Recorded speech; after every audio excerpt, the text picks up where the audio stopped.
দেনার দায়ে কিডনি বিক্রি করতে গিয়ে প্রতারকের খপ্পরে সর্বশান্ত অটো চালক। দেনার দায়ে জর্জরিত হয়ে দিশেহারা যুবককে মুক্তির পথ দেখিয়েছিল সোশ্যাল মিডিয়ায় এক বিজ্ঞাপন, যেখানে দাবি করা হয় মৃত্যু পথযাত্রীকে ব্যক্তিকে বাঁচাতে কিডনি বিক্রি করলে মিলবে 30 লক্ষ টাকা। বিপুল ঋণের দায় থেকে বাঁচতে কিডনি বিক্রি করে বিপাকে পড়লেন অন্ধ্রপ্রদেশের 31 বছর বয়সী এক অটো চালক। 30 লক্ষের অফার মাত্র 50,000 পেয়ে পুলিশের দ্বারস্থ হলেন প্রতারিত যুবক। জানা গিয়েছে, অনলাইন লোন অ্যাপ থেকে ঋণ নিয়ে বিপাকে পড়েছিলেন মধুবাবু। সেই ঋণ থেকে বাঁচতে ফেসবুকে বিজ্ঞাপন দেখে কিডনি পাচার চক্রের সঙ্গে জড়িয়ে পড়েন তিনি। বিজ্ঞাপনদাতার সঙ্গে যোগাযোগ করার পর তার বাড়িতে একজন এজেন্ট আসেন। বাসা নামের ওই এজেন্ট তাকে বোঝান কিডনি বিক্রি করলে 30 লক্ষ নগদ টাকা পাবেন যুবক। এমনকি বিশ্বাসযোগ্যতা বাড়াতে এক মহিলার সঙ্গেও তার সাক্ষাৎ করানো হয়।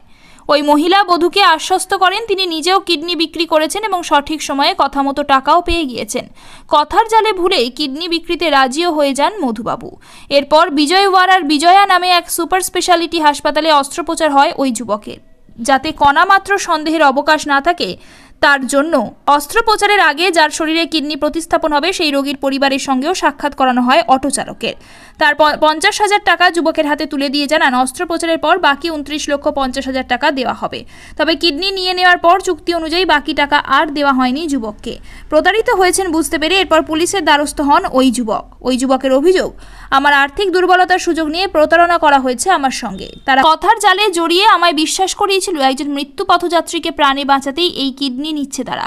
আমিও রাজি হয়েছিলাম এই ভেবে যে একজন মানুষ প্রাণে বাঁচবেন, আমি নিজেও ঋণ মুক্ত হব ও আমার সন্তানদের ভবিষ্যৎ উজ্জ্বল হবে।